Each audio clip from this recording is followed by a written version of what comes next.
You raised him to be ashamed of family." The words weren't a question. They were a verdict, delivered down a trembling telephone line at almost midnight.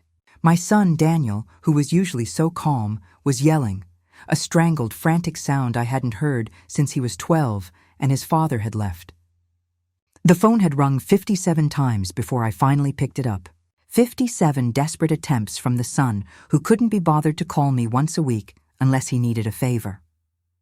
He'd been screaming about the party, the glorious, canceled gala, and I, Eleanor Patterson, 75 years old and a widow for 5 years, had simply let the silence settle before I spoke my truth. Daniel, if you're listening to this story, and I know you might be, because the truth often finds the people who need to hear it, stay with me. And if you're watching this, subscribe if you haven't already, and let me know in the comments where you're tuning in from. It warms this old heart to know where my words travel. Now, you might think I'm just some bitter old woman, wielding my savings like a weapon. But let me tell you, what I did the night before my granddaughter's 18th birthday was the hardest, most necessary thing I'd ever done. And it all started 6 months ago with a text message and a $25,000 checkbook. The text message arrived on a Tuesday morning while I was admiring the perfect late autumn sunlight filtering through my kitchen window. I had just finished reviewing the final caterer's invoice. $25,000 gone, all set for Chloe's grand 18th birthday gala on Saturday. The message was from Victoria, my daughter-in-law, Eleanor. Chloe has been thinking, and she's decided she wants the party to be more of a young person's event. We're aiming for a specific modern vibe. She worries that older family members might make her friends uncomfortable. Hope you understand. We'll celebrate separately with you another time. I read it twice, then a third time. Older family members. That meant me. The older family member who had just financed her precious princess's entire Azalea Grand ballroom fantasy. I was to be treated like an ancient relic, a piece of inconvenient antique furniture that might clash with the modern decor, despite being the one who paid for the foundation itself. I called Daniel immediately. "Mom, hey, what's up?" His voice had that dull, rushed quality that meant he was probably checking his investment portfolio while talking to his mother. "Daniel, Victoria just uninvited me to Chloe's party." Silence. Then a carefully modulated, "What do you mean, uninvited?" I read him the text message, word for word, the cruel efficiency of Victoria's typing suddenly sounding loud and clear in the receiver. "Mom, I'm sure there's been some misunderstanding. Victoria wouldn't, she would, and she did. Daniel, I've paid for everything. The ballroom rental, the celebrity DJ, the Tuscan catering, the photographer. Nearly $25,000. $25,000? His voice finally sharpened, losing its corporate polish. "Mom, I had no idea it was that much. Victoria told me you just wanted to contribute." "Contribute," I repeated, the word tasting like ash, as if I offered to bring a tray of my famous shortbread cookies to a potluck. "Daniel, I need you to handle this with your wife. Now." He promised to fix it. He promised to talk to Victoria and Chloe, but deep down I knew. You don't accidentally send a message that cruel. You don't casually discard the person who has written a check for the entire event unless you never wanted them there in the first place. It was a planned, cold-blooded ambush, executed only after the funds had safely cleared. To understand my fury, you have to understand the slow, suffocating burn of the previous 6 months. The story truly began the moment Chloe, my beautiful blue-eyed granddaughter, mentioned she wanted the most epic 18th birthday gala ever. At 75, I've learned to spot manipulation, but when it comes from your own blood, batting those eyes that are so much like my late husband George's, well, even tough old birds like me can get their hearts twisted. "Grand Ellie," Chloe had sighed, draping herself dramatically across my worn velvet couch, the same couch where I taught Daniel his multiplication tables and later nursed George through his final illness. "All my friends are having these unbelievable parties. Madison's parents rented out the entire museum wing. I just want something special. Something that shows how much our family means to each other." The way she said family made my chest ache. After George died, these moments with Chloe became my anchor. Daniel was always traveling for his firm, and Victoria, well, Victoria tolerated me at best. Victoria, sleek and perfect, appeared from the kitchen then, carrying a cup of herbal tea she'd never offered to make before. Chloe, don't bother your grandmother with silly party talk, she said, setting down the cup with a precise, calculated movement. She has her own affairs. But Chloe pressed on. There's this venue, the Azalea Grand Ballroom. It has these stunning crystal chandeliers. The space rental alone is $12,000. But Granddaughter, imagine dancing under all that sparkle. $12,000. I felt Victoria's sharp, expectant gaze on me. And then there's the catering, Chloe continued, flipping through a glossy brochure with Yeppe's Tuscan kitchen. Everyone says they're the best. Maybe $25,000 total. I know it sounds like a lot, but Granddaughter, it only happens once. My Social Security and George's pension had left me comfortable, but $25,000 was the cost of a new roof or a comfortable year's worth of travel. Still, seeing the manufactured hope in Chloe's eyes, I wavered. Let me think about it, I said. That was Victoria's cue. Eleanor, that is so wonderfully generous of you to even consider it. I told Chloe she was dreaming too big, but you've always been the kind of grandmother who makes dreams come true. The flattery was thick, like cloying syrup, but I heard the metallic edge underneath, the sound of a safe being cracked open. 3 days later, Chloe called, genuinely distressed. Madison's mom said I can't compete with her party if I'm having some lame backyard thing. Granddaughter, please, I'll be humiliated. That night I wrote the first check. The requests became a torrent. Designer decorations from some couture party planner in the city. A photographer who charged more per hour than I used to make in a week when I was working double shifts after George's father abandoned us. Granddaughter, everyone will be taking pictures, Chloe explained during one of our staged shopping trips. The photographer makes all the difference. When I'm old like you, I'll show them to my grandchildren. Old like me. The phrase, always delivered with the casual brutality of youth, stung. Each time I hesitated, Victoria would materialize. Eleanor, you know how girls this age are. Image is everything. We want Chloe to feel confident. By the 5th month, the tally was at $21,500, and through it all, I felt a sickening, growing unease. Victoria's eyes gleamed when I pulled out the checkbook. Chloe's requests always came with researched, detailed price quotes. And neither of them, not once, ever asked if I could truly afford it. They were family, and family supports each other, right? That's what I kept telling myself. The final straw should have been the dress. The gown is the centerpiece of the whole event, Victoria purred, already pulling up the boutique's website. Chloe found this perfect ivory satin dress. It's $3,500. $3,500 for a dress a teenager wears once? That is utterly excessive, I said, trying to hold my voice level. Gee, Ellie. Chloe's voice took on the wounded tremble I'd learned to dread. It's my special day. It's the only one. I wrote the final check. The morning after, I sat staring at my bank balance, a wave of profound loneliness washing over me. I felt like a stranger in my own life. Having just poured a year's savings into a celebration, I was beginning to suspect I wasn't meant to share. And then Victoria's text arrived, cementing my darkest suspicion. That afternoon, I did something I should have done months ago. I started making cold, hard business phone calls. First, I called the Azalea Grand Ballroom. Mrs. Patterson, the coordinator said warmly. Everything's set for Saturday. The final payment cleared this morning. About that, I said, my voice steady, though my hand was shaking against the receiver. I need to know about your cancellation policy. There was a pause that felt as vast as the ballroom itself. Ma'am, for events this close to the date, we typically require full payment. However, if there's a genuine emergency... Next, Yeppe's Tuscan kitchen. Mrs. Patterson, the Italian antipasto spread is going to be magnificent. What would happen if I needed to cancel? Cancel? Ma'am, the event is in 4 days. We've purchased ingredients, scheduled staff. We would require significant penalties. I called the DJ, the photographer, the florist. The pattern was identical. Shock, disbelief, full payment confirmed, and the promise of massive cancellation fees. But here is the thing about being 75 years old and having survived a world war, a husband's death, decades of working, and raising a son alone.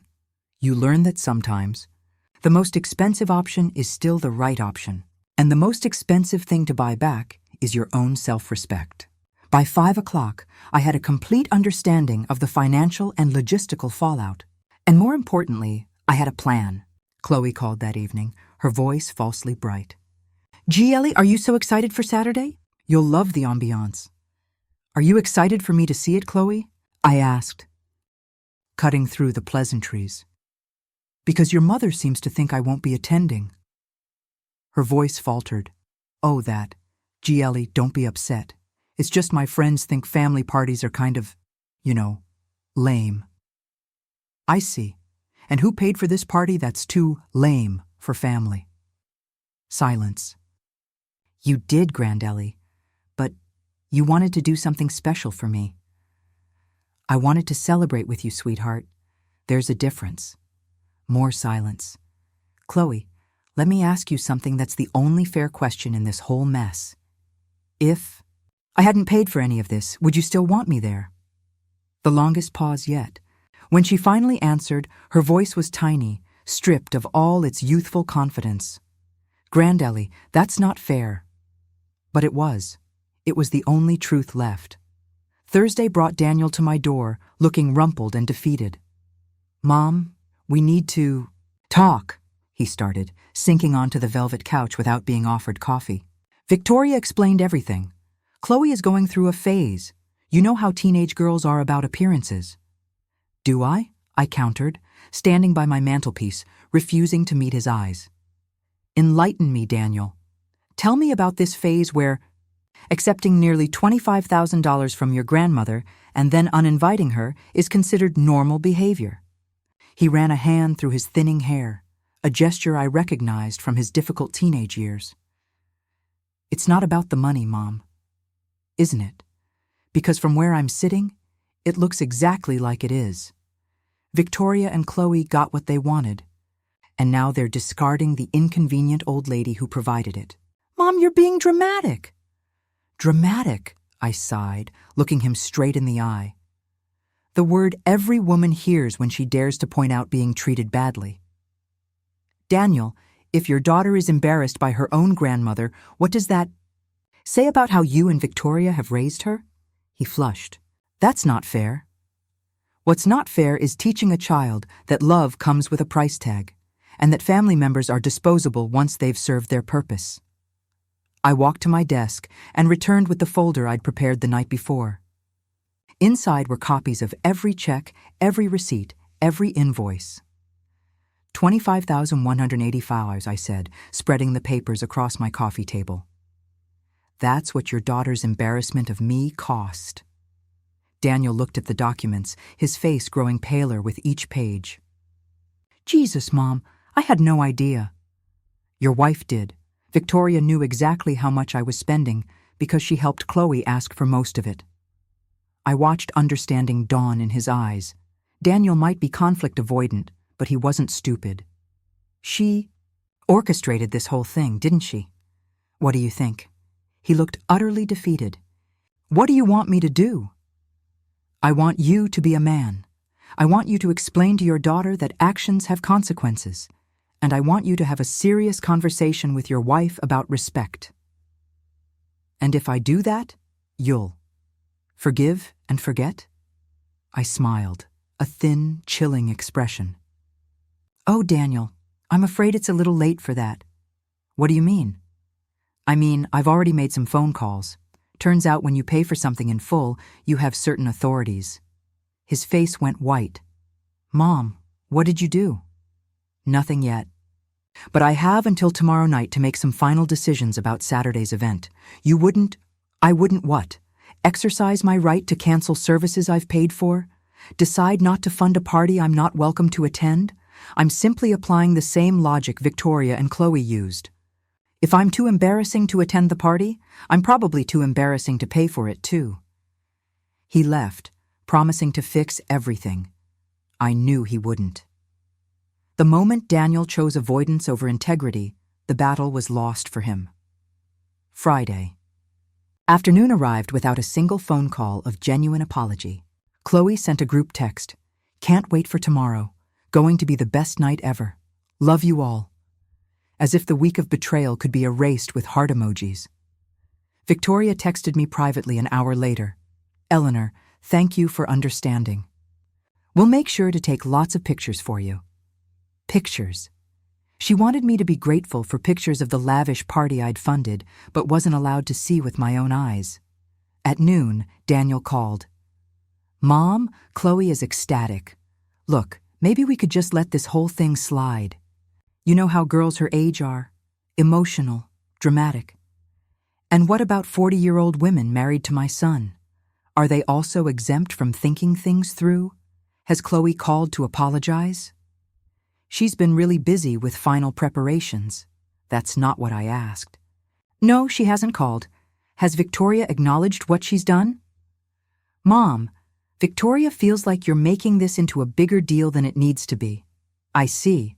So Victoria's position is that taking $25,000 from me and then uninviting me is what? A minor social hiccup?" At 3 p.m.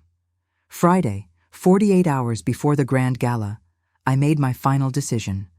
I started with the Azalea Grand Ballroom. I need to cancel tomorrow's event. The silence was absolute. "Ma'am, the event is tomorrow. All the preparations are complete." "I understand this is unusual. I'm willing to pay whatever penalties are necessary, but the Patterson-Williams Gala is canceled. Please remove all decorations. Next, Yepes Tuscan Kitchen. I absolutely mean it. Cancel the catering order, but we've prepared everything, the ingredients alone. I'll pay whatever penalties are required. Cancel it. The DJ, the photographer, the custom lighting vendor." Each call was the same: shock, disbelief, and then grudging acceptance when they realized I was completely serious and holding the checkbook. By 5 p.m., Chloe's perfect 18th birthday existed only as a paper trail of canceled contracts. At 11:45 p.m., my phone screamed its 57th ring, and I finally picked up. "Hello, Daniel." "Mom, what did you do?" His voice was a raw, broken thing. "The caterer called, the ballroom coordinator. The entire party is gone." "I made some business decisions about services I had paid for," I said calmly.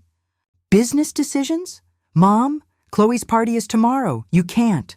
Mom, you can't do this to her." And that's when I said the words that felt like 30 years of frustration finally finding their voice, echoing the cruelty of Victoria's text and throwing it back into the heart of their entitlement. "Daniel, you and Victoria taught Chloe that I'm too embarrassing to include in her celebration. I'm just agreeing with you." The silence that followed was longer than any before. "Mom, please. Chloe is devastated. All her friends were coming. She's been talking about this for months." "Has she now? And in all that talking, did she ever once mention how grateful she was to her grandmother for making it possible? She's 18, Daniel. At her age, I was working after school to help my mother pay rent. At 18, a person is old enough to understand gratitude and respect." I heard Victoria's sharp, angry voice in the background. "Victoria wants to talk to you," Daniel said weakly. The phone rustled. "Eleanor, I don't know what kind of game you think you're playing, but you're hurting an innocent child." Her voice was glacial. "Am I? Because this innocent child seemed perfectly comfortable hurting her innocent grandmother." "Chloe never meant to hurt you. She was just trying to avoid an awkward situation with her friends." "What exactly would have been awkward about her grandmother attending her party, Victoria? Adults? You mean the adult who paid for the entire party?" "That's not. Eleanor, you offered to help with the party. No one forced you." The lie I'd been waiting for. Did I offer, Victoria, or did you and Chloe ask me repeatedly for money while researching exactly what everything would cost? I'm stating directly that you manipulated me into paying for a party you never intended for me to attend. "Here's what's going to happen," I continued before she could break the silence. "Tomorrow, instead of hosting a party she can't afford at a venue she doesn't deserve, Chloe is going to learn something valuable about consequences. And you, Victoria, are going to learn something about respect. You can't just destroy a child's special day because your feelings were hurt. Watch me." I hung up, turned the phone off, and slept for the first time in months, the quiet hum of my self-respect replacing the frantic ringing. Saturday morning arrived gray and drizzly. Fitting, I thought. I was enjoying coffee and scrambled eggs on my back porch, the piece a sharp contrast to the chaos that would have been raging at the Azalea Grand Ballroom. The doorbell rang at 9:30 a.m. Through the peephole, I saw Chloe, still in her pajamas, her face blotchy and red. I opened the door. "Grand Ellie." Her voice was small, broken. "Please. My friends, they're all expecting. Everyone knows." Looking at her, my heart ached, but my resolve remained.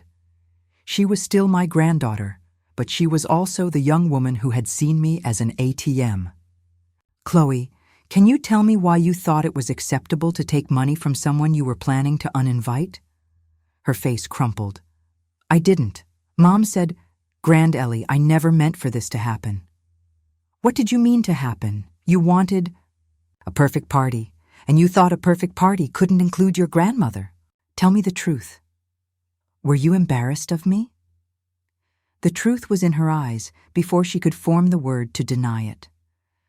"Oh, sweetheart," I said softly, "what kind of person are you becoming?"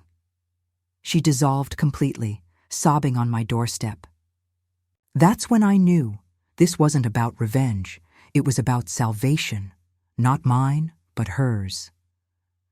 "Come inside, darling." I poured her orange juice in her favorite old glass and set out tissues. "Grand Ellie, please, can't you just unfix everything? Call everyone back.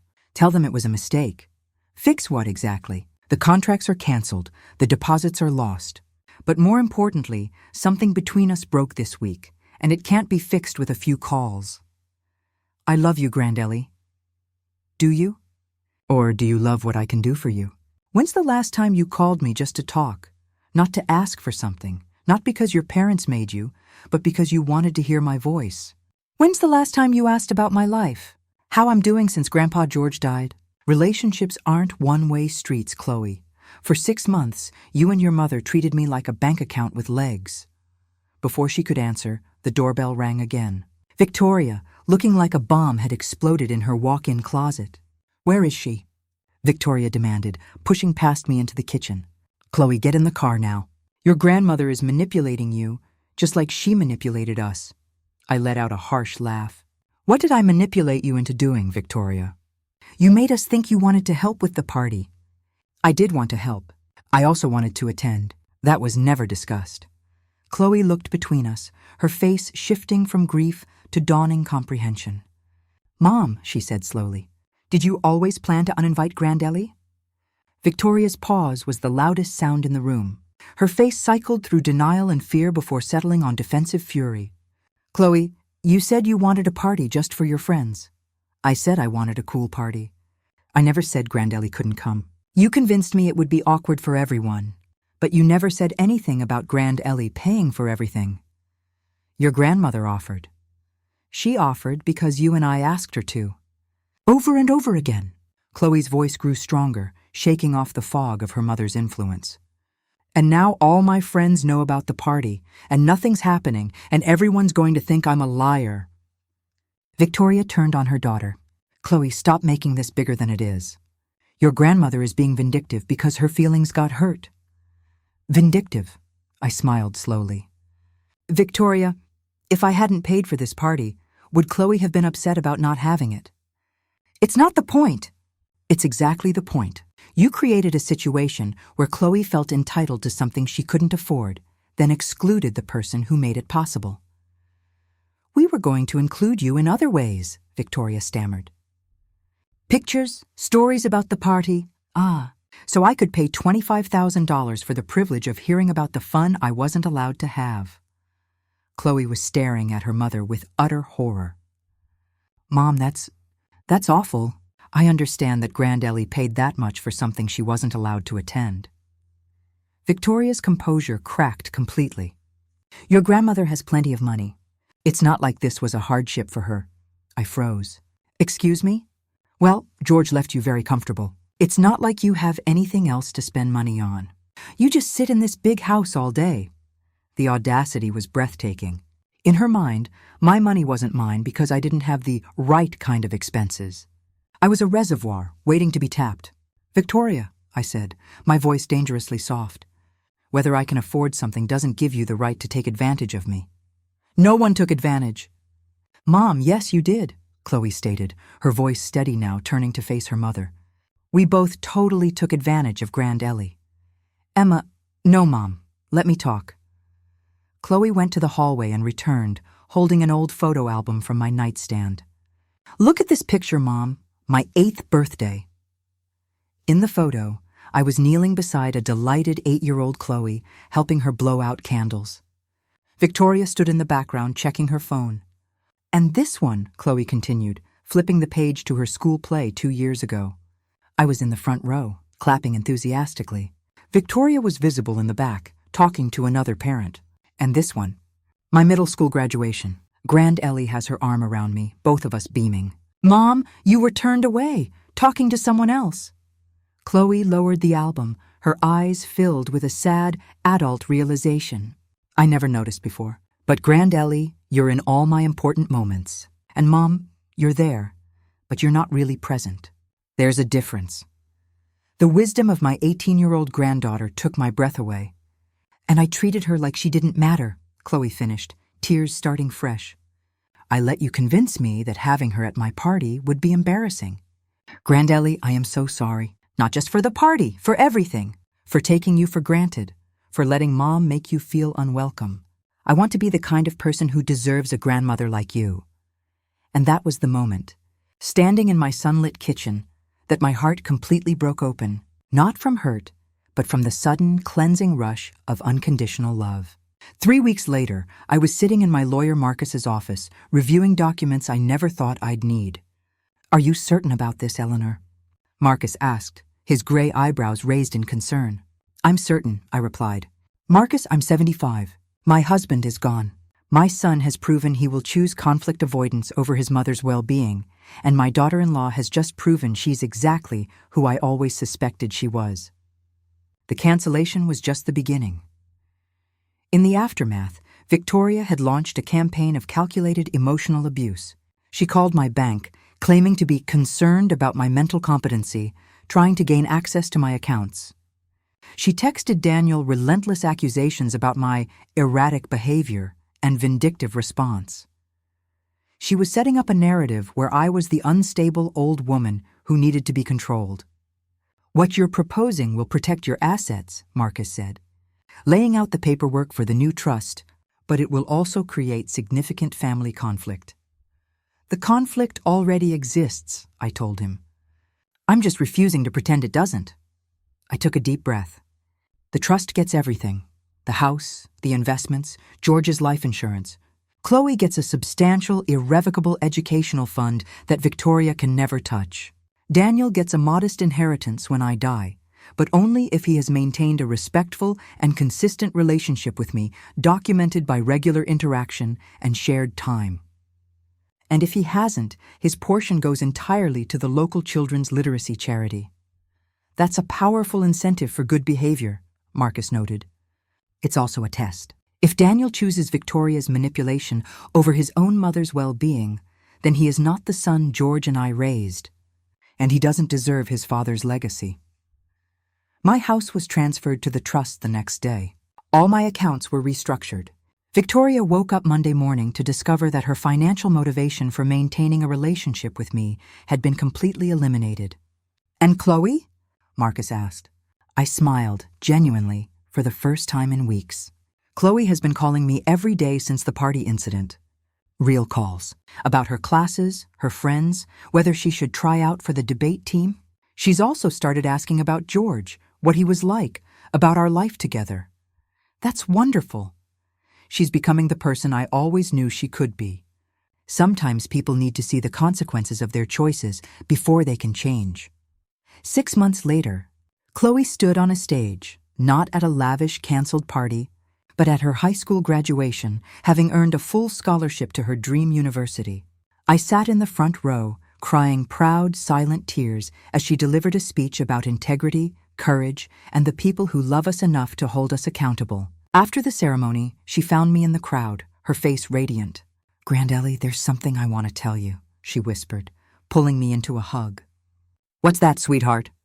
"I've been thinking about that day when you canceled the party. At first I was angry and humiliated, but then I realized something. You loved me enough to let me be angry with you if it meant teaching me the difference between a transaction and a relationship. And what else did you learn? I learned that you can't treat people badly and expect them to keep accepting it just because you're family. And Dad says you've changed. Have I? You're stronger now. More yourself, if that makes sense." It made perfect sense. For years I'd been shrinking myself to fit into their version of who I should be, convenient, undemanding, and grateful for scraps. I changed my will to protect what George and I built together, and to ensure that the people who benefit from our life's work are people who value what we valued. The party that never happened had cost me $25,185 in deposits and penalties. But it had bought me something priceless, the knowledge that I was worth more than convenience, more than obligation, and more than the role others wanted me to play. Now I have coffee with Daniel once a week, slowly rebuilding our relationship on terms that respect both of us. Victoria and I maintain a polite, necessary distance. And me? I learned that sometimes the most loving thing you can do is refuse to enable someone else's worst impulses, even when that someone is family, and even when it means canceling the party. If you've heard this story and it's resonated with you, don't forget to subscribe. Your voice and your story matter too. Tell me what you think in the comments below.